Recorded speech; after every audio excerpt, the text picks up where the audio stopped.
There were these great men that came to Africa to preach the word. When he came to Africa, after he was done teaching and preaching in the conferences, one of the friends suggested, don't you think you need to see Africa? See different places in Africa. So that would be beautiful. I love that. I went into the forest of Africa to see some things. While the captain of the boat was taking them around, they took them to a very dangerous forest. And they were seeing all kind of beasts in that forest. It was a danger zone. But along the line, they heard this loud shilling, blood-chilling sound coming from the forest. So everybody was flabbergasted. And they said, what's happening? The captain was at peace. They asked, captain, what's going on? The captain said, that's a pride of lions. They are preparing for a hunt tonight, for a kill tonight. He said, whoa. He said, can we see that? He said, yes, you can see that. And they organized, they positioned the boat to face the direction. And everybody get their camera set to snap. And there comes a pride of lion with some lion cubs, and some elephants were coming from a place. Then the lioness, the mother lioness, got the lion cubs, put them under a tree on a mound. Then the man was thinking aloud, but this is too dangerous. This is a fight between two giant animals in the forest. Why won't the lion take his cubs to a secret place to hide? Why must the lion cub be close to where the fight is going on to watch the fight? See, that is how the lions operate. So when the mother lion is fighting, or an adult lion is fighting, he allows the cubs, the baby lions, to watch the battle. Because as they are watching, they'll learn how to be kings of the jungles themselves. And that is what is missing in African leadership. The lion, the king of the jungle, is king of the jungle because the lion modeled his leadership before the growing lions. The lion lead by example. But Africans, we don't lead by example. The lion understands mentorship, which is a missing link in Africa. Can we go deeper this morning here? So the greatest art of leadership is mentoring. The greatest art of leadership is not dishing money to people. The greatest art of leadership is not buying things for people. The greatest art of leadership is mentoring. No matter how much you may learn, no matter how much you may achieve, no matter how much you have accumulated or accomplished, if it all dies with you, you are nothing but a generational failure. No matter how much you've acquired in your life, how much you've accomplished, how much milestones you've reached, if all of these things die with you, you are nothing but a generational failure. We have so many generational failures in Africa.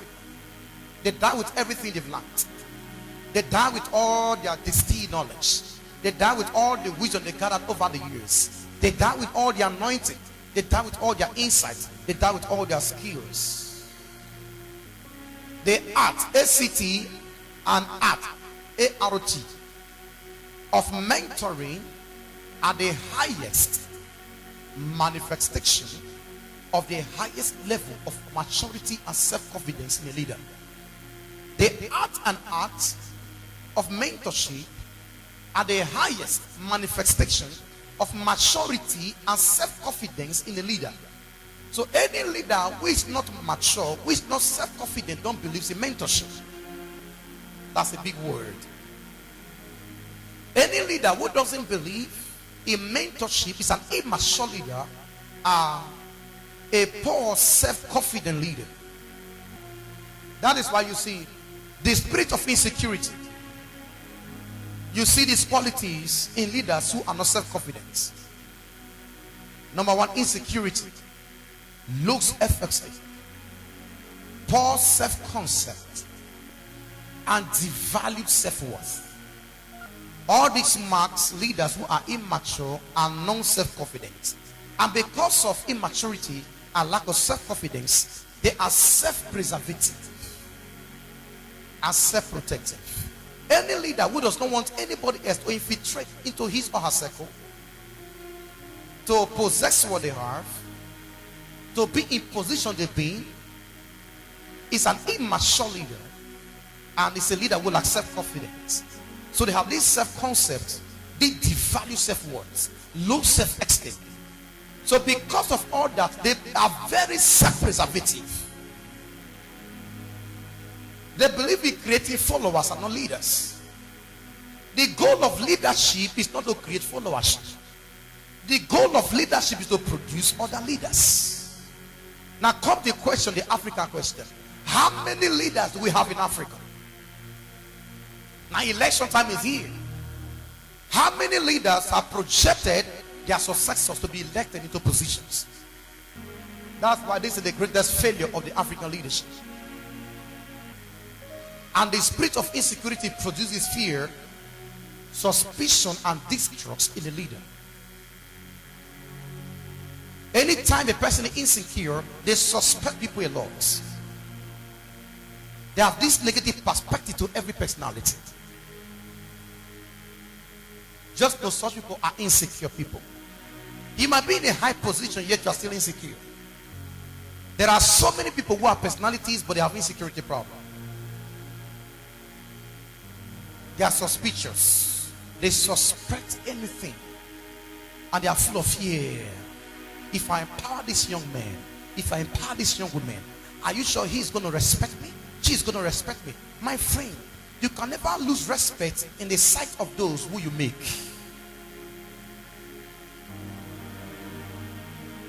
Everyone is loyal to his or her maker. You are here today because you are loyal to your maker, the Almighty God. And we all know this mindset describes the leaders in Africa who are serving in our governments, political parties, corporations, religious organizations. There are so many pastors that don't produce after their kind. They are very self-preservative and self-protective. As long as they can incite you every Sunday, every weekly service, make you jump and shout, they will not teach you what makes them to be who they are. They will not put you in the principles that makes them to conquer the world. But you can be shouting all you want to shout, but you can never know how they are doing what they are doing. Such leaders have low self-esteem. So they are self-protective and self-preservative leaders. They are in families. They are in civic organizations. Have you noticed when our people rise to power or notoriety in our generation, in our continent, in our country, when they come to a position of renownedness and influence, the first business is to erect a self-defense mechanism around their lives that nobody would dare to violate. So their security system, they set up protocol structures that won't allow you to see them. A true leader is not detached from the people he or she leads. Jesus, we always see sometimes among the publicans. How many of our leaders can walk freely in our street without security system? How many leaders can walk in the midnight of our country, of our continent, without security guards? If you are afraid of the people you are elected to govern, it's a sign you are not a true leader. They see colleagues as enemies, and they see partners as competitors because of this self-power concept, this low self-image, low self-esteem. Anytime you see your colleagues as enemies, you have low self-concept, you have devalued self-worth. When you start seeing your partners as competitors, my friend, we are all called to complement one another. Nobody was given it all. Even when it comes to the prophetic, we prophesy in parts. God never gave you everything because God expected us to hook up to one another to create the big picture. That is why it is not good for a man to be alone, because no man has it all alone. Hello, this morning. So individuals with this kind of attitude towards power and position will never mentor others on the line. They will never mentor others, and actually they see the prospect of mentoring as personally unwise. They see mentorship as unwise. You as a pastor, why will you be teaching any kind of deep secrets and principles? Keep that to yourself. Jesus said, of all the Father has given to me, I've kept none from you. Oh, how many can speak like Jesus? That of all the Father has taught me, I have taught you. Of all the principles of greatness that I've been operating in my life, I've taught you everything. We have leaders who are very wealthy. There are people serving them for 10 to 15 years, but the people don't even understand the principles of their wealth creation. We have political leaders who are in position, who have been leading for the past 16, 20, 30 years, 35 years, 40 years. But the people, their PAs and SAs, can never emerge to be leader because they lack political leadership systems and skills. Because the goal of those leaders is not to produce a successor, but to produce slave camps. Can I talk to you this morning right here? Yeah. So the lack of desire, the lack of understanding and interest in mentoring is the greatest cause and weaknesses of our 21st century leadership in Africa. Lack of mentorship is the greatest cause and weakness in African leadership. Lack of mentorship is the greatest cause and weakness in African leadership. Many of our leaders are preoccupied with their occupational duties. Nobody is concerned about protecting generational legacy. They are no more interested in legacy. They are interested in their position. Our leaders think about the next election. They don't think about the next generation. They think about retaining position. They don't think about vacating position for the next generation. The truth is this: we are just voting, but the fact is we've not gotten leaders yet. How many are truly concerned about the next generational legacies in Africa? We need leaders now who think of the next generation and not merely of the next position. There are so many leaders in Africa who think of the next position. They don't think of the next generation. So all they think about is how they can enter the position. Nobody is concerned about the upcoming generation. At least many years ago they said the young shall grow and take the upper hand. But I'm sorry to say, the young shall grow. There is no place for them to take the upper hand. We need leaders who think that they owe a debt to the next generational leaders who can secure the future of the next generation. Sometimes they even think that we owe them a debt, that we must vote them in all the time, that they owe us nothing. My friend, African leaders, you owe us a lot, because you must vacate your position for us not to take over, because the time is counting. Most of your boys were 15 when they met you, 25 when they met you. They are now 45, they are still boys.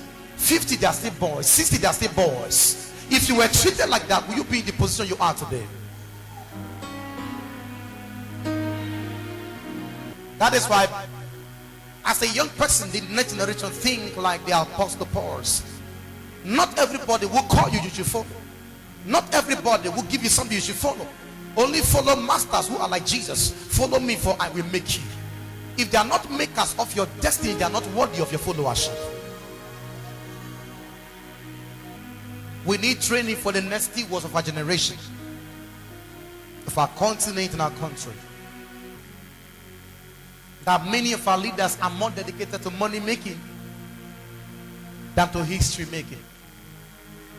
People don't want to make history anymore. People just want to make money. And they think that's leadership. Leadership is not acquisition of material success. Leadership is not having all the symbols of success in the world. Leadership is making impact.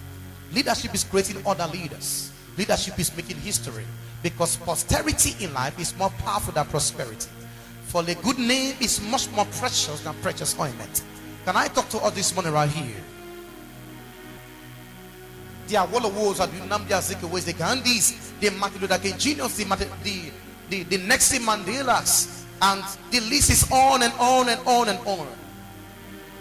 The Marcus Garveys, the list is on, and they were more committed, more dedicated to history making than to money making. Even Gandhi died without a house. Gandhi died a poor man, yet they fought for the independence of the Indians. They had access to all the material possessions of their nation, yet they never acquire everything to themselves. Now when we fought for independence, they promised us freedom, they promised us good health, they promised us good education, but all the promises they've never kept because they don't understand leadership. For positional leadership is not leadership. We need leaders right now who are more interested in investing in people than investing in stock market, than investing their money in Switzerland accounts, than investing their money in all your businesses. Our leaders don't believe in investing in the greatest asset on the earth realm. The greatest assets are not your cars, they are not your buildings, they are not your institutions. The greatest asset on this earth realm is humanity, and that is where God invested his greatest resources. Our leaders don't imitate the greatest leader, because for God so loved humanity and he gave his only begotten son. We are supposed to invest where God invests. Instead, we've come to kill, to steal, and to destroy. Our leaders are satanic in nature, because if they are not stealing, they are killing. If they are not killing, they are destroying legacy and destroying future leaders. We need a new crop of leaders right now. This is the greatest problem of the African leadership: lack of mentorship. Can I talk to all this money right here? We need leaders who are more concerned about changing lives than that of private ambition. We know your ambition is powerful, but your ambition is not a substitute for the investment in human portfolio. Yes, get all the money you want to get, create a great family, achieve some milestones in life, add some laurels to your car. We don't care about all that. My friend, history will not remember you for the cars you bought. History will not remember you for the houses you built. History will not remember you for the nations you travel to. History will never remember you as a leader for the foreign hospitals you went for medication. History will never remember you for looting. History can only remember you for the problems you came, you saw, and you solved. Can we talk about leadership?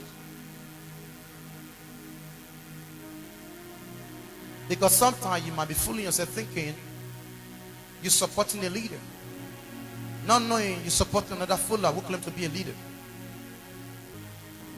African leaders are not concerned about succession. They don't care about succession. How can you be a leader for 10 years, 20 years, 30 years? Many even want to rule for a lifetime. Who called you a leader? Who made you a leader? What process turned you into leadership? In the first place, you're not a leader. Jesus paid an 18-year price for ministry position, and he spent only 3.5 years in that position, and he handed the leadership baton to the 12 disciples. But a leader want to go tenor after tenor after tenor after tenor. Tenor does not make you a leader. Succession doors. Many are drawn with the spirit of man domination. Now the white domination came, they've left. Now we've entered the era of black dominating black. Now we have few cabals, few elites. We impoverish society. They make the poor poorer, and they call themselves leaders. A nation is not judged by the few rich people in the nation. A nation is judged by the wealth of the poor people in the nation. If you have more poor people in your nation, no matter how wealthy you are, you're also a poor person. And poor businesses only make money. Real businesses make people. So true leaders don't make money, they make people. And the people give them the money they want to make.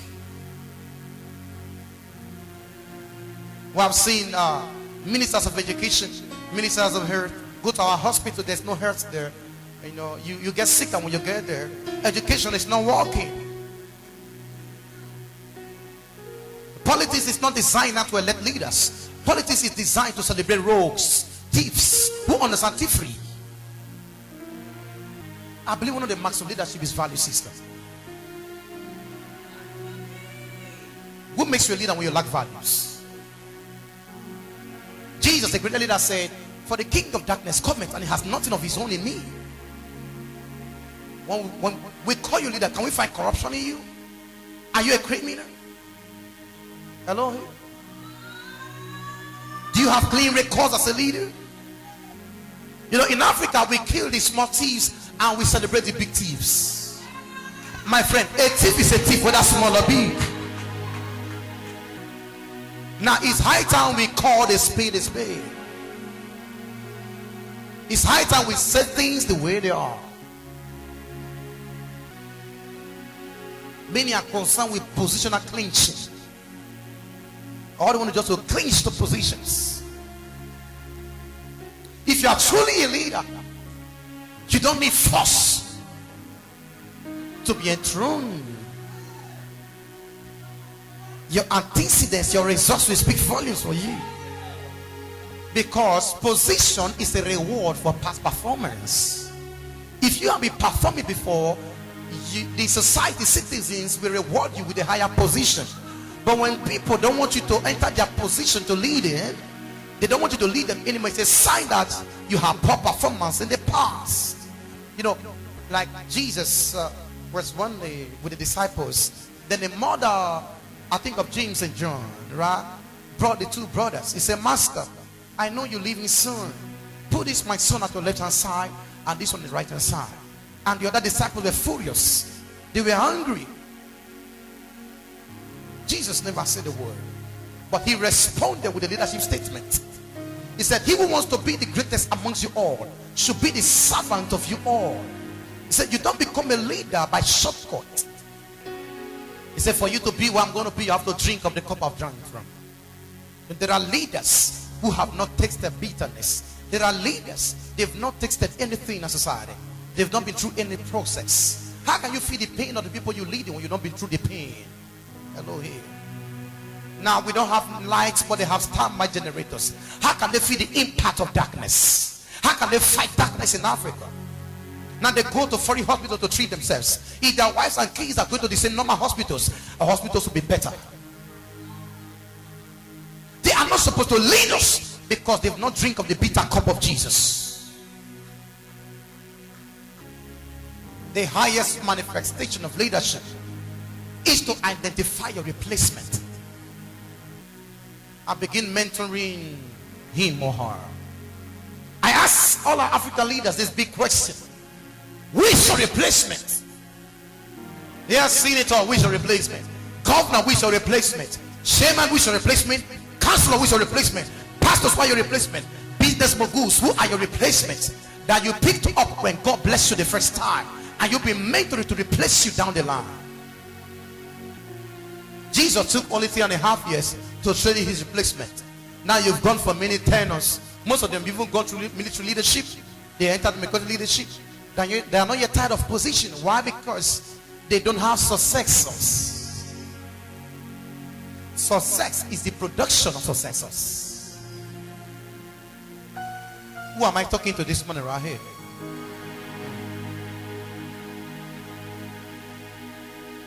So I've been in government for many years. I understand the system. That doesn't make you a leader. Ladies and gentlemen, understand this in a hurry. Life is a generational relay. Leadership will not stop with one personality. If you don't leave power, power will leave you, and you will leave power. Pharaoh refused to let power go. Power left Pharaoh, and Pharaoh died. Leadership is a generational relay. You run your race, you hand the baton to the next generation. When that one is done, they hand over the baton to the next. When that one is done, they hand over the baton to the next. Now you'll be running. Who have you handed the baton over to? Now you expect the youth to run. Run with what? But there's no leadership baton in their hands. Jesus says this. This is very beautiful about Jesus. Jesus says, "It is expedient that I live." It's so important that I leave this position. So as long as as I'm here, you can't do greater things. Our generation is creative. They got potentials. They are well learned. But as long as the old generation is in leadership position, our generation cannot do greater things. Yeah, they can. And even if we want to introduce a new movement, but the monument is a problem. And God cannot pour new wine into old wine skin. The old structure has to go. We need new structure now. Things got to change right now. I see revolution coming. If the old leadership will not allow the young to rule, the young will seize power by power. It's coming. The greater things shall you do when I leave.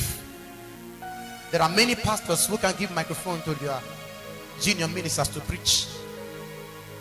They can't even go on vacation. There are many political leaders who cannot step down from a position. I love the Nelson Mandela.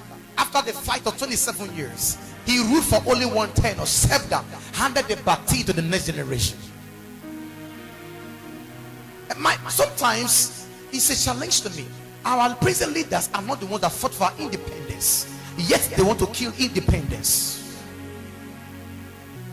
We can only do greater things when the old generation. Jesus said, I must leave. And they were crying. You know, it's a great thing to have a great mentor ahead of you, a great leader ahead of you. But sometimes, some people must leave you for your real you to manifest. You know, the disciples, they were not missing Jesus. They were missing bread. They were missing fishes.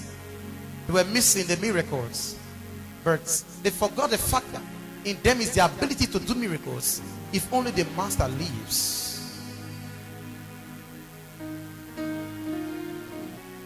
I noticed something about Jesus. He's my greatest leader, the best model of leadership. I noticed something about him. The moment Jesus was baptized by John the Baptist in River Jordan, and the Holy Ghost descended on him, and God affirmed him. For this is my beloved son, in whom I'm well pleased, hear you in. The next thing he did was not to buy cars. The next thing he did was not to change his wardrobe with political allowances. The next thing he did was not to travel to Dubai, to different nations. The next thing he did was to choose his successors, 12 disciples. How many leaders have been elected into position, and the first thing they did the first few months is to pick their successors for the next tenure? Stop telling me you have leaders, you don't have leaders. I dare to challenge you, you have no leaders in Africa. You have no leaders in Nigeria. Pray for leaders to emerge, because the leaders we have don't believe in succession. They don't believe in mentoring the next generation. They believe in repeating themselves in leadership positions. A true leader will work so hard, very hard, mentoring their successor, mentoring the next generation, who will value, who will protect, preserve, and build on the achievements that they have beat before.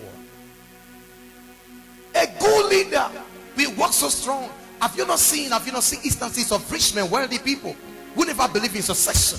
They never mentor their kids to take over their businesses. So after working all their lives to set up institutions, to build organizations, because of lack of mentoring the next generation in the shortest compass of time, all the things they suffer to build to achieve were sabotaged by the next generation. The kids will sell the buildings, the kids will sell the cars. They don't know how to run the businesses because their fathers believe in sole proprietorship. They never believe in partnership and building mentors. But yes, I'm here now. There is something that is going on in Africa we need to address. It's called generational suicide. The lack of mentorship of the next generation is a generational suicide in Africa. A suicide is going on. Our next politicians have been murdered without mentorship. Our next pastors have been erased without mentorship. Our next business moguls have been erased without mentorship. Now a time is coming, it's going to be said that there was a country. It's going to be said, and the man died. Because when the man died, everything that the man had died. True leaders don't die because of training successes. Our leader can spend billions for election. They can spend billions to develop their society. They can spend billions for one election. They can spend billions to build hospitals. They can spend billions to build schools. Most of them, their villages have no good schools. Their communities have no good roads. But when election time comes, the money is available. You are not a leader.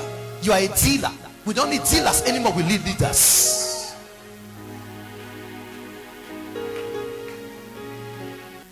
The most important responsibility of a leader is to prepare for succession. When you are positioned, you are preparing. What am I going to put in this place? Who's next? The most important onus, the most important responsibility of a leader is to prepare for succession. So I'm here now. I need to start mentoring my replacement. Oh, I love the Bible because the Bible is the hero, is the collection of the heroes of faith who understood leadership. When God chose Elijah, Elijah picked a replacement called Elisha. When God chose Moses, Moses picked a replacement called Joshua and Caleb. When God chose St. Paul, St. Paul picked a replacement called Timothy. When God sent Jesus, Jesus chose the 12. When God called David and anointed him, David picked his mighty men of valor, the area boys. Above all, David was training a successor. His name was called Solomon. In Proverbs chapter 4, Solomon said, I was my father's side, and David was always training him, my son. Wisdom is the principal thing. In all thy get things, get wisdom. So Solomon was consistently under the mentorship class of David. So when David was to die, and God said, David, come give me a house, David was not confused because he knew he has trained a replacement over time. Say, my son Solomon shall be the king of Israel.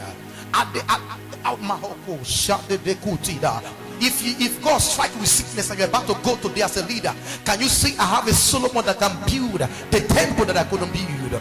Oh my God.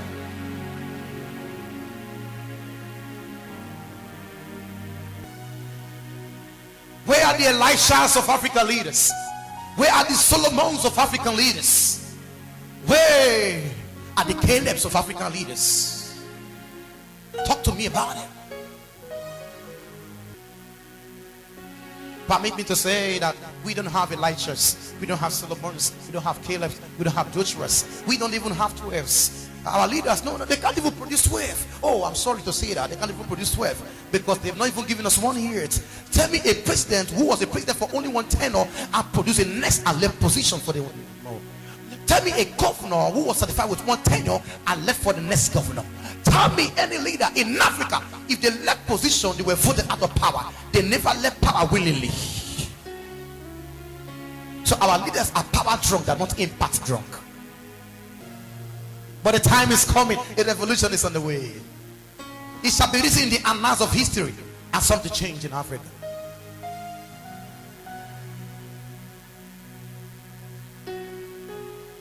Now, understand this. The most valuable goal of leadership is not to succeed in the present. Oh God. But to secure the future. You might be a success right now, but have you secured the future as a leader? You might have all the cars. When you come to a community, the children line up to welcome you. But how secure is the future? You are governed. So the most important responsibility of a leader is not to succeed now. Build all the houses now. That doesn't make you a success. Buy all the cars now. You are just successful in the present. And let me tell you, one day I was discussing with my old man, my father, who happens to be my biological father. And he made a statement, said the greatest investment in life is investment in human portfolio. Said the only thing that remains latest in the world are human beings. He said cars will come, they'll be outdated. Buildings will be built, they'll be outdated. Most of the houses your father's built, you don't like them anymore. Most of the cars your father had, you don't like them anymore. You can't even wear your father's clothes and your mother's clothes anymore because they are not the latest fashions. The same thing, our leaders are investing in things that the next generation will never treasure. They think they have cars now, new model designs are coming. They think they're building palaces, new model designs. are coming. So the greatest responsibility of leadership is not to be successful now, but to secure the future. How secure is the future of Nigeria? How secure is the continent of Africa? Listen carefully to this now. A leader is only tend to be successful if achievements are perpetual, if his achievements are durable. Leadership is more than achievement. Leadership is more than a milestone. Leadership is more than buying cars. It's more than having area boys around yourself. It's more than having all the military guards surrounding you. It's more than living in a palace. Leadership is more than commanding followership. Leadership is not about achievement. Leadership is about transfer. Leadership is more than achievement. It's about transfer. Jesus proved it. He said, it is expedient that I live, so that I may transfer the Holy Ghost back to you. Yeah. So he left and he transferred. He said, remain in the upper room until thou be endued with power. So when Jesus left, he transferred power. He did miracles on the earth. Wonderful. He opened blind eyes. He raised the dead. He spoke different kind of sermons. But he said, it is expedient that I live, that there may be transfer. Because the greatest achievement is transfer, not achievement.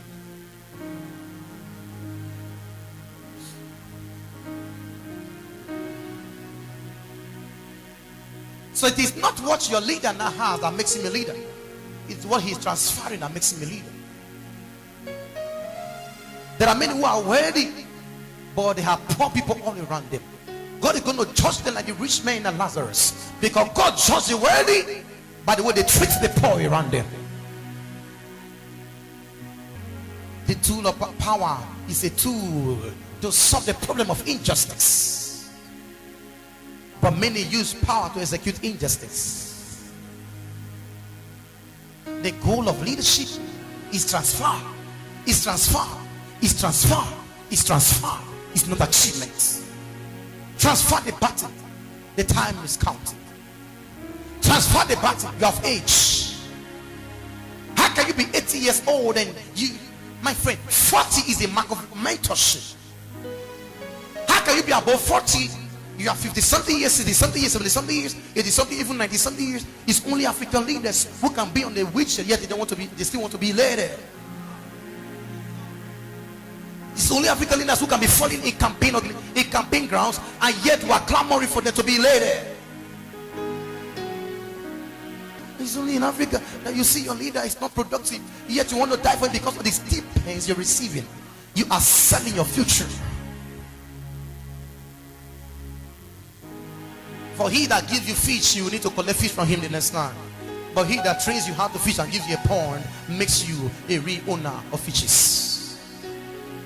Our leaders don't give fish ponds, they give fishes and they own the ponds. It's time we disconnect from collecting fishes to be the owner of ponds. Like a great man said, Patrick Lumumba, he said, the Africans have stayed too long. He said there are different ways to be at the diner's table. He said you can either be at the diner's table as a waiter or a waitress or a serviceman or an eater. He said Africans, some being service people, waiters all along. They serve the table and they wait to collect the plates away. But it's time to be diners at the diner's table. Who told you are not qualified to be a leader? Who told you that? And he said, you are not, are we the children of a lesser God? What makes you think you are the only person with the capacity of leadership? Everybody was born a leader, because God gave man leadership by creation. Let them have dominion. Dominion is all about leadership. That is why the goal of this ministry is to create leaders to rule society.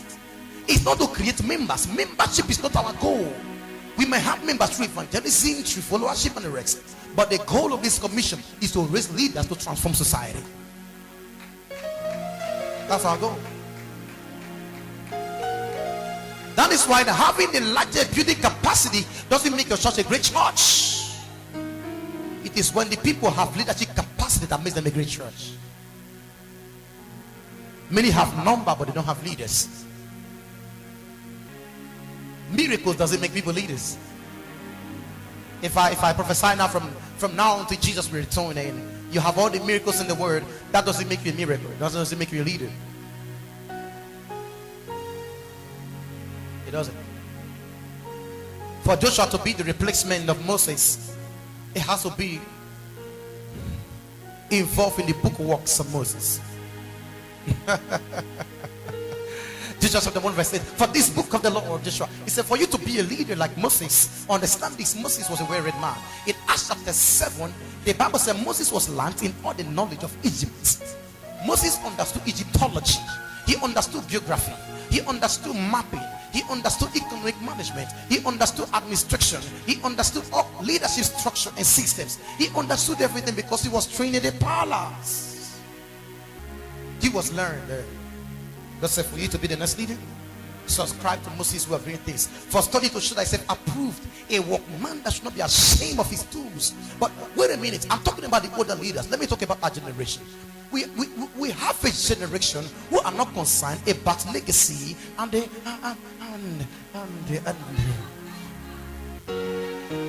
are not concerned about succession. Our leaders are concerned about making money.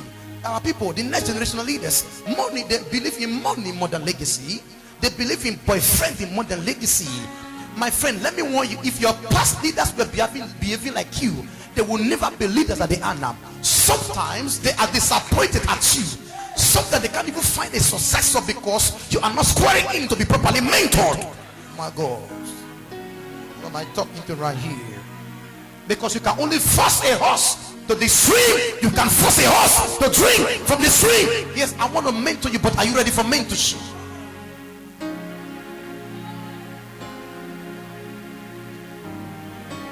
Oh, Africa.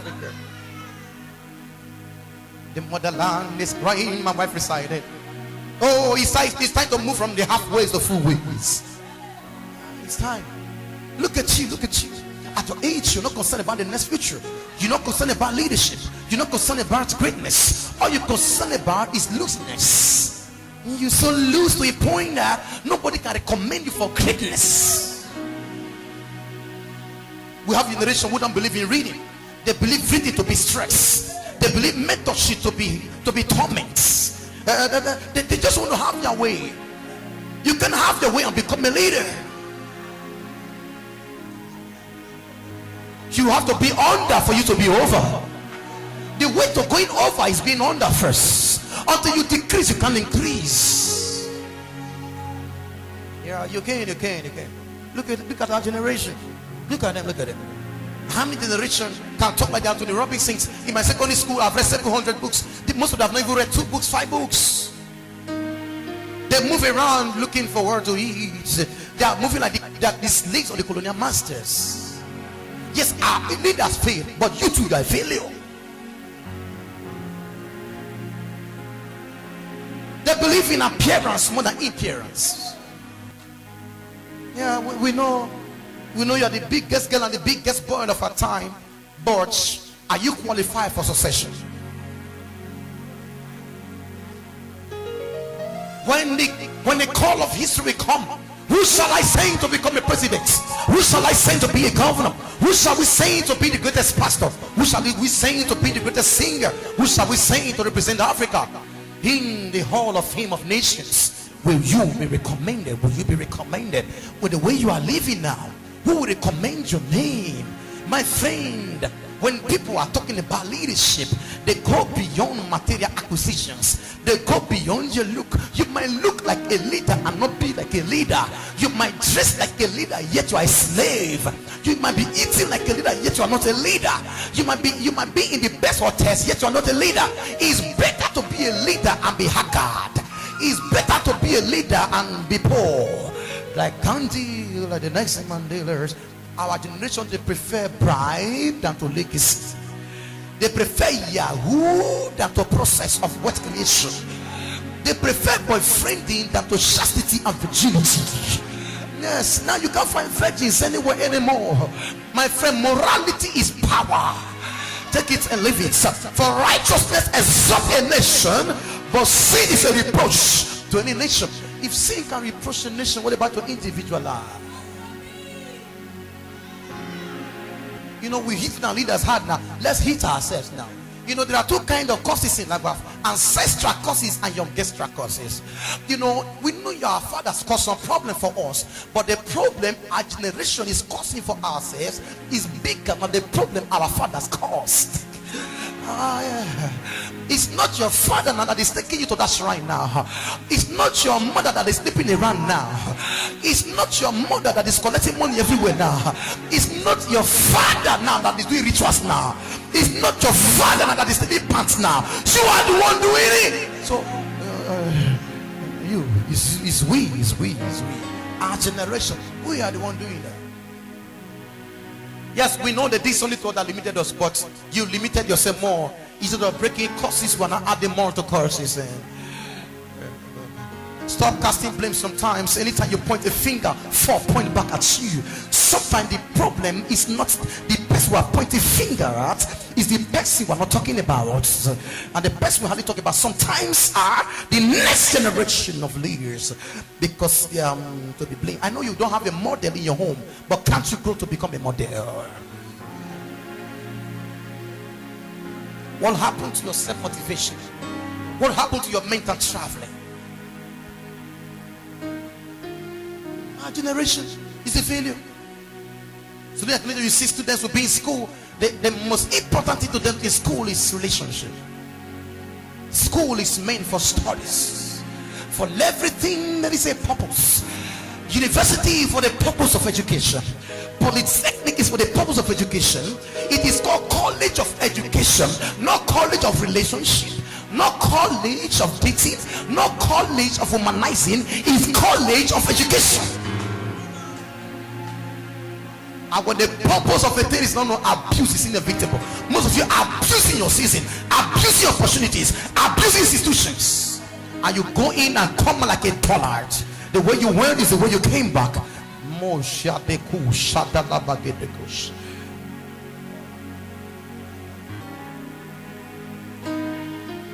truth is, our older generation have paid a great price.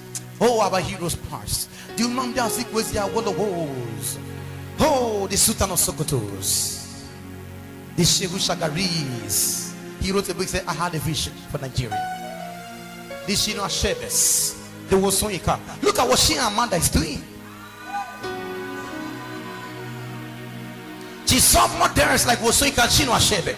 She said, no, I've seen people I need to be like. Now she upgraded them, a young girl. Now she addresses Harvard University graduates every year. She addresses Oxford University graduates. She addresses my friend. She's a Nigerian. She's born in Nigeria. Life is not where you were born. Life is not the family you come from. Life is what you do with yourself where you were born. She said education is a priority. It's a priority. It's a priority.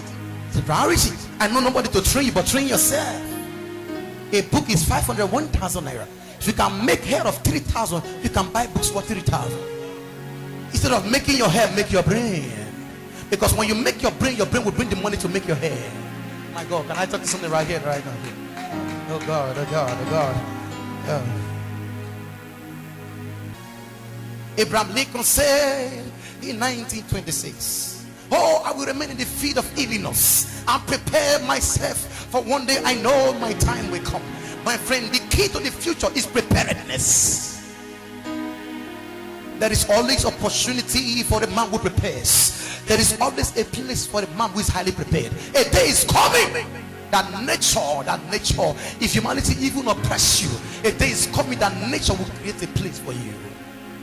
Now, your leaders can give you position, but they can't give you performance. I can introduce you, but I can't perform for you. I can recommend you, but I can't perform for you. Stop looking for the showroom when you have not spent so much time in the labor room.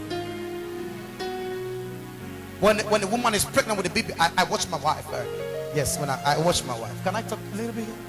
I watched my wife and she was due, rushed to the hospital, and they put her in the labor. They called the labor room. Yeah. No, baby was kicking. Yes, everything was happening so fast. And she was pushing. As long as she was pushing, as long as she was in the labor room, she was not brought to the world where women that have given birth were. She was screaming right in the labor room, weeping right in the labor room, pushing right in the labor room. But the moment she gave it, she was cleansed up. They showed her a baby and she smiled. And they brought her to the showroom where visitors can see her. My friend, stop looking for position. Stop looking for the showroom when you've not spent so much time in the labor room, when you have not bettered your vision, when you have not cried, when you have not wept, when you have not pushed, when you have not prepared for delivery. Too many of us are looking for showmanship. Few people spend time in labor rooms. Great leaders don't look for relevance. They become relevant. You don't jump up to stay up. Rather, you grow up. You grow. You grow. And you are growing. And you are growing to stay up. Many of you are jumping up. If you are already doing human hair as a student, what kind of hair will you do when you graduate? Angels' hair. The hair that the angels do. You don't have a job now, but you have all the types of hair in the world. You have all the type of clothes in the world. So when you have a good job, what will happen? You wear the clothes that the angels wear. Can't you see you have no direction? If you truly have a purpose, the little income coming to your hand can help you to organize your life. And let me get back to the old leadership system now. Let's come back home. Can we come back home now? As a leader, if your leadership dies with you, you are a failure. Though there are many leaders who are dead, as senators, as governors, as commissioners, as education professionals, as business moguls, they die with all their leadership, and all of them are failures. Imagine the day they will die. Most of them will die now. They will remain silent in the grave with all the words of wisdom, with all the distinct knowledge, with all the skills, all the enlightenment, with all the contacts. They die with all. They die like Elisha. But pardon me to say, sometimes the problem is not with Elisha. The problem is with Gehazi. Because Gehazi was things conscious more than legacy conscious. But when it comes to Elisha and Elisha was more legacy conscious than things conscious. So sometimes the problem is not with leadership. The problem is with the followers. The person you are following, why are you following the person you are following? Is it because of things, or because you want to be made to become a leader like him? There are many who follow because of things. Few people follow because of legacy. They follow because of birthright. Few people follow because of birthright, because of inheritance.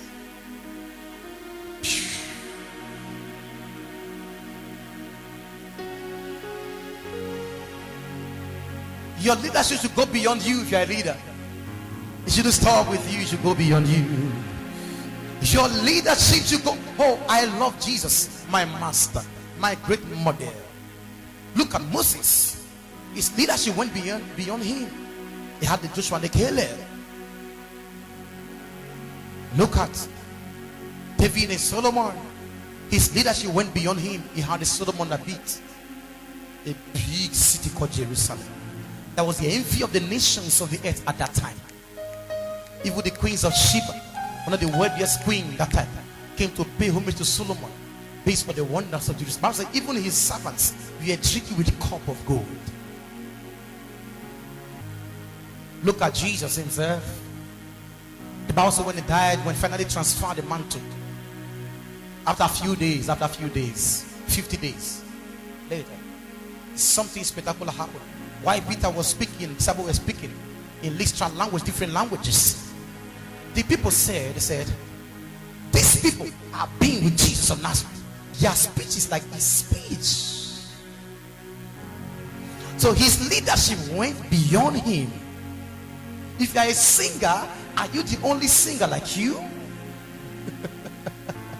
If you are a drummer, who drums like you? I know you are a relationship guru. Who is like you? Yes, you are a cameraman. Who do you have as your successor? So the day you travel, that institution dies, right? Yes, we know you're into missions. Who are you modeling to take over from you? Yeah. I know you're a pastor. Who is your replacement? Who are you pouring into? Now the question is to you now. Does your leadership goes beyond you? As a mother, have you trained your daughters to be mothers like you? As a true father, can somebody marry your son and say, this is a real son of a good father? The greatest obligation of leadership is to transfer the baton to the next generation. Who's the next hero? Who's the next to fill the space? Who's the next hero? Who is the next to fill the space?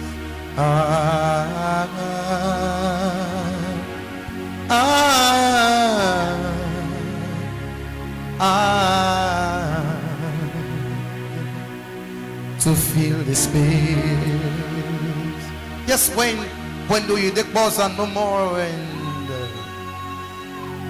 the Adeboyes are no more, the Benny Hings are no more, Titi Jakes is no more, when Pastor Chris is no more, when Pastor Joy is no more, when Donald Trump is no more, now Nelson Mandela is no more, when the country will is no more, when Wosoika is no more, when Ben Carson is no more. Who's the next? When Smash is no more one day, when Kev Franklin is no more, when Tom Moyen is no more, when Afis Lotta is no more, when Tones is no more one day, when the Triharden is no more, when the boys 2 men are no more. Who's the next?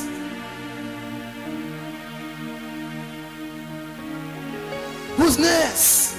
Is it you? Is it you? Is it you?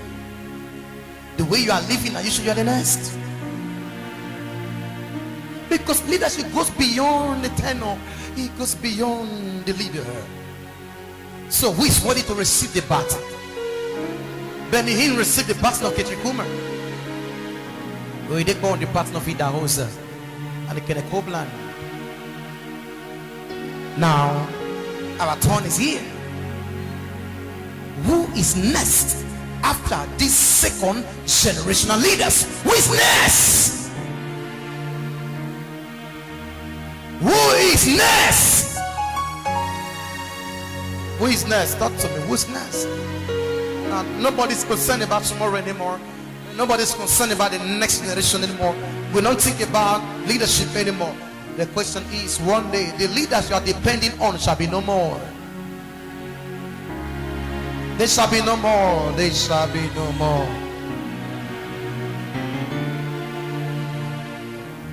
I love Riambonki. Oh, a great leader, a great leader, a great leader.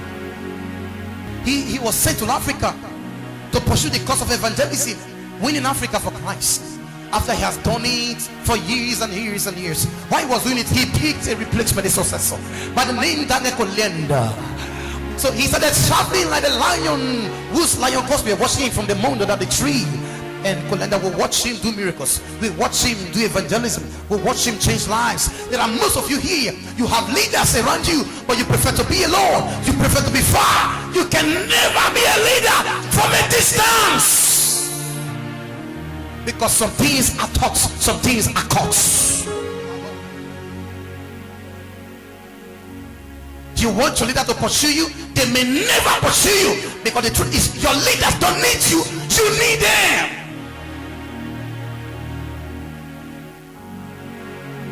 They should come and look for you, you're not going to be a leader. They should keep on calling you, you are not a leader in the making. You're not. Sometimes you should call a leader to find and say, my leader, sir, good morning, sir. Good morning, sir. Is there any word for your successor, for your mentee? Is there any book I should read? Is there any tape? Is there anything that you want to deposit in me? Now, nobody is hungry for something. You can have my shoes, but you don't have my mindset.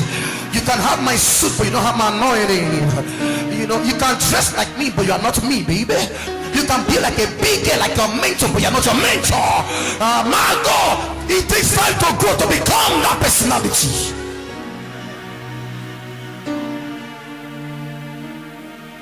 Can I talk to her this morning?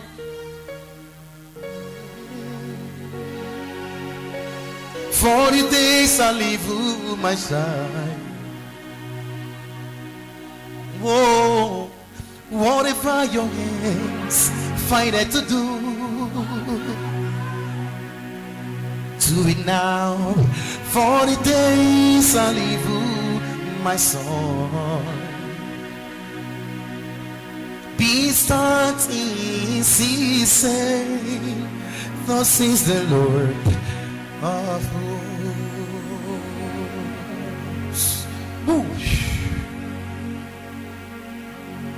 He did it.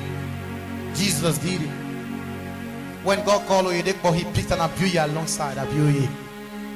Abuya said, all I knew to do at that time was to go Psalm 23. So sometimes when you're going, Oyedepo will say, hey, preach.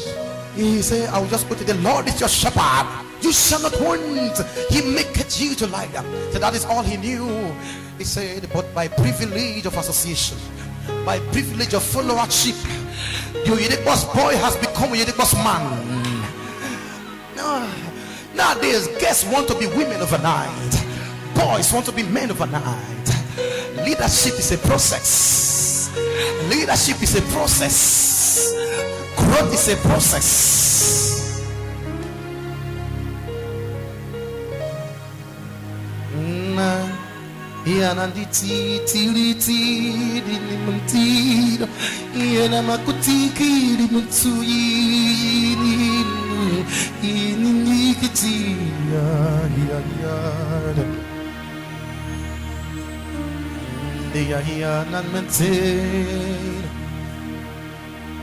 Lord, help Africa. Help Nigeria, Father. Raise for us leaders. Pour the spirit of leadership on this continent. Pour it on my people this morning, my Father. The heart of followership, the heart of summer leadership. Put it in everyone here. Put it in this nation. Enshrine it in every man and woman. In the name of the Lord Jesus. He needs it.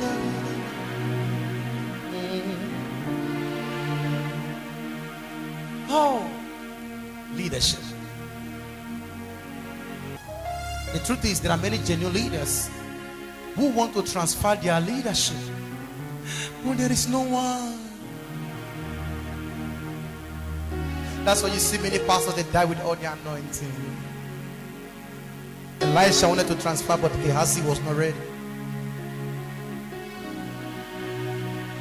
That time, as I was growing up, I spent more time with my mentors than anybody here, because and anytime I'm around greatness, I don't talk, I ask questions, because there are things I need to learn. But nowadays we try to teach our mentors. You try to educate your source. Imagine buckets of water trying to fill an ocean that gave his water.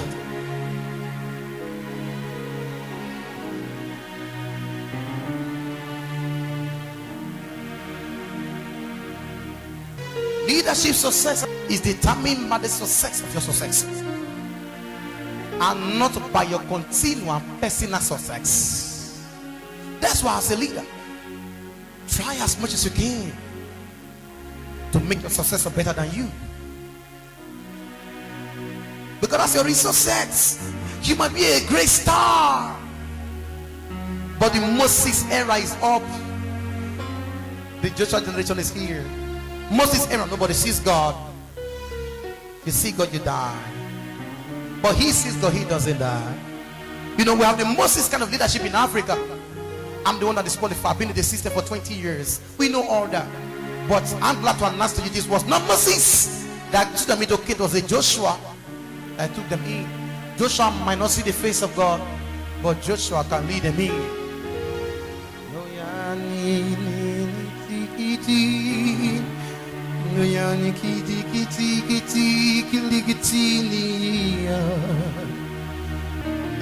Fair leaders, they repeat positions. Why true leaders let go of their position for their next generation. Now I ask African leaders a question: how many successful leaders amongst you in Africa? And then because fair leaders retain position, while true leaders let go of their position for their successors. Amazingly, our leaders don't have successors. They don't. Even when we vote them in right now, the next 4 years, they don't still have successors.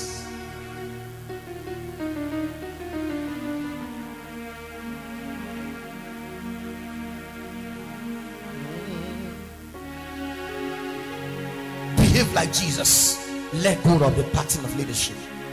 Yes, Africans, behave like Moses. Put your spirit upon your Joshua. Behave like Solomon. Make everything behave like David. Make everything ready for the new Africa, new Nigeria, and hand over power to Solomon to build the new Africa, the new Nigeria.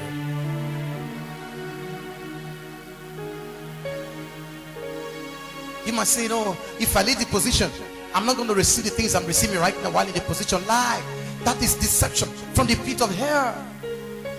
Jesus left 2,000 years ago, and guess what is happening now? You are still giving him the worship for the past 2,000 years. Everyone is worshiping. Everybody.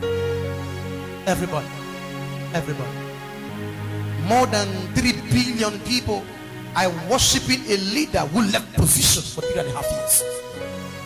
Nelson Mandela was sick in the hospital bed. They call a national prayer and fasting program. The entire South African people said, let's pray for God to extend the lifespan of Nelson Mandela. Mandela must not die. Mandela, everybody was praying for the location of the life of one man who was no longer in position. My God!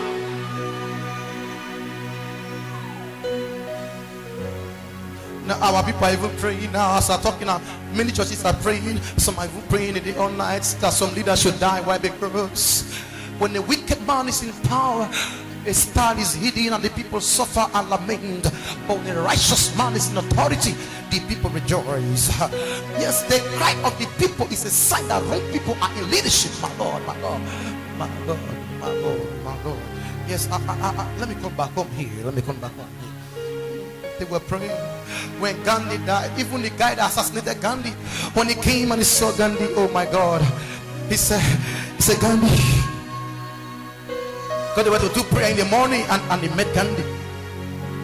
Before he shot it, he worshipped it, master, and he killed him.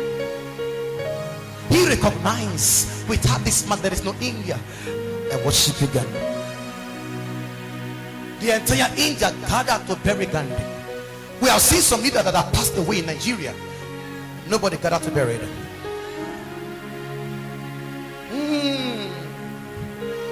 When Martin died, oh Martin, the great, he said, I've been to the mountain top. I have seen Canaan, I've seen the future. I may not be there with you, but one day, I see the black and the whites walking freely in the street of Georgia. He said, I may not be there with you, but I know you're going to be there. You're going to reap the harvest of this seed I'm sowing today. How many are sowing for the next generation? How many? I said, how many are sowing for the next generation? If their brother is not leading, is their cousin? If their cousin is not leading, who told you that leadership is a family thing? None of Jesus' brother was among the leaders. Not even a sister. It was only the serious Mary, the mother, and finally the brother joined the league, but they were not among the 12. Leaders don't centralize. Leaders decentralize. Oh, Mandela, Magiba, my mentor, my small said, I've seen a man I want to die like. I've seen a man I want to live like. I want to die like Nelson Mandela. I want to live. You mean my small? If I ask you a question now and we pass the microphone round, most of you will be shocked the answer we're going to receive. Which leader in Nigeria do you want to be like? Which leader in your community do you want to be like? If you have one here, raise your hand. Oh, Africans, can't you see? Oh, African leaders. Nobody wants to be like them because they are not models of leadership. You can be ruling by force. That doesn't make you a leader. You can collect the ballot boxes and make yourself a leader. Why don't follow it because you have the military arm and you have position, but it's not because we truly love you as our leader. Because true leadership is influence. How many people here want to be like King David? Oh my God, my hand is up first of all. How many of you want to be like King Solomon? If you want to be like Nelson Mandela, like the Gandhi, the link by your Singapore, oh my God, can't you see? Can't you see? Now our generation, listen to this carefully. It takes a lifetime to accumulate knowledge. Oh, successor, listen. Oh, proud generation, listen. It takes a lifetime to accumulate wisdom. It takes a lifetime to have major anointing. It takes a lifetime to have major insight. It takes a lifetime to gather experiences, and that makes a leader outstanding. Anybody you see in any area of life who is outstanding, it took the person a lifetime to accumulate that knowledge. It took the person a lifetime to acquire that wisdom. It took the person a lifetime to gather those skills, those experiences that made that person outstanding. And you think you can just have them because you are around for 2 days. Great leaders will test you before they bless you. You didn't hear me now. Who told you that Elijah does not know what Elisha wanted? We are giving a mantle to Elisha immediately. So even ask, what do you want? And the young man told him. And the old man, the question, no, can give it. Just receive it. He has it. But Elijah understood there is a particular button that you don't release until people walk with you to the finish line. Oh, Elijah, that man is wicked. No, it's not wickedness. He was testing Elisha whether Elisha was following because of things or whether he truly need legacy. You know what you miss a generation? You prefer the car they bought for you than the position. You prefer the house they built for you than the legacy. And you forget the fact that if they give you position and legacy, they have given you everything. For you are the one this world is waiting for. You are the solution to this our generation. Yes, you are. You are the light and the salt of this earth. You tell me why you so afraid? Hey, my friend, it takes a lifetime. It cost Nelson Mandela 27 years in jail. And our own leaders know that it takes a long time to acquire all these rare resources. You must not die with them. Transfer back into the next leader. Transfer. Imagine Yahweh had a successor that understood the due process that he upheld.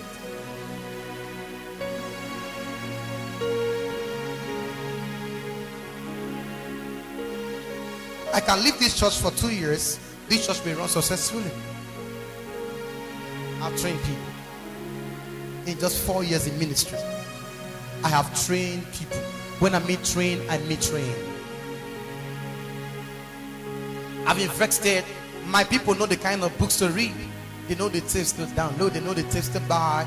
They know the kind of places to go. And they know they know what to do. They know what to do. The revolution is coming.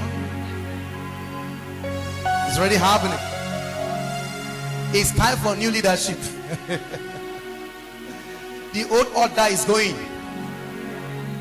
God is about to push Nigeria, you know. The old order is going.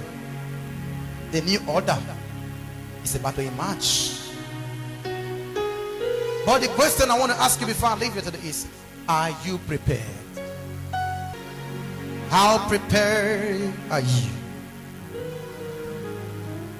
Africans, it's time for a new Africa. Church people, we are the light of Africa. We are the light of Nigeria. Start reading now. Start undergoing mentorship, because your season is here. They'll be on our feet this morning.